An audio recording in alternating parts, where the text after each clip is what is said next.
Halo teman-teman, nama saya Muhammad Gozi Amrullah. Balik lagi ke channel saya yang ramah dan baik ini teman-teman. Di sini kita akan membahas efek domino perang global. Kenapa harga komponen elektronik, tarif layanan digital atau bahkan harga kebutuhan pokok di sekitar kita tiba-tiba melonjak naik?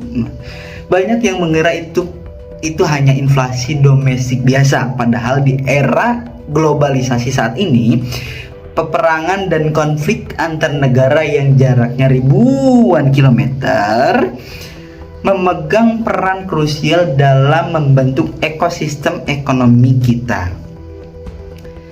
Dalam mata kuliah lingkungan bisnis, kondisi politik dan keamanan internasional adalah faktor eksternal makro yang efek dominonya bisa menghantam operasional perusahaan lokal.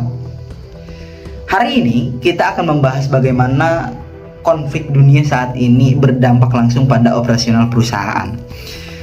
Ketika terjadi peperangan atau konflik internasional, seperti ketegangan geopolitik yang membatasi distribusi komoditas utama energi, faktor eksternal ini memicu lonjakan harga minyak global.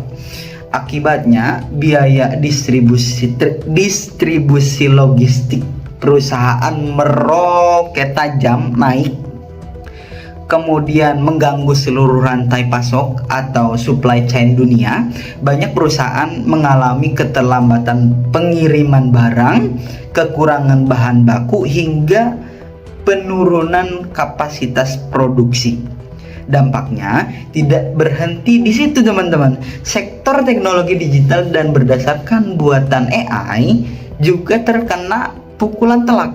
Peperangan memicu krisis pasokan komponen penting seperti material semikonduktor, dan Microsoft yang menjadi jatuh infrastruktur server AI-nya. Selain itu, dalam kondisi konflik global, banyak negara mulai memperketat cyber nasional mereka, membatasi akses transfer teknologi tertentu, meningkatkan blokade investasi, hingga meningkatkan resiko serangan cyber terhadap koperasi komersial. Disinilah letak korelasi penting teori lingkungan bisnis teman-teman. Kondisi politik dan keamanan dunia termasuk bagian dari lingkungan eksternal makro perusahaan yang bersifat tidak dapat dikendalikan langsung. Bisnis yang abai dan tidak siap menghadapi instabilitas krisis internasional dipastikan akan mengalami kerugian ekonomi yang sangat masif.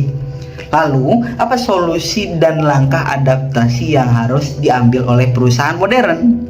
Pertama, perusahaan harus menerapkan diversifikasi rantai pasok agar tidak bergantung pada satu negara atau satu vendor saja. Kedua, meningkatkan ketahanan sistem komunikasi bisnis internal agar respon terhadap krisis global bisa dipahami seluruh tim dengan cepat. Dan ketiga, memperkuat sistem keamanan cyber terintegrasi serta mengoptimalkan penggunaan AI lokal dan meningkatkan efisiensi operasional di tengah badai krisis. Kesimpulannya teman-teman, peperangan dunia bukan sekedar masalah militer dan teritorial, melainkan sebuah ujian nyata bagi ketahanan ekonomi dan fleksibilitas adaptasi dalam ekosistem bisnis global. Kita sebagai calon praktisi dan pelaku bisnis masa depan nanti harus selalu siap menghadapi dinamika ketidakpastian ini dengan manajemen risiko yang kuat.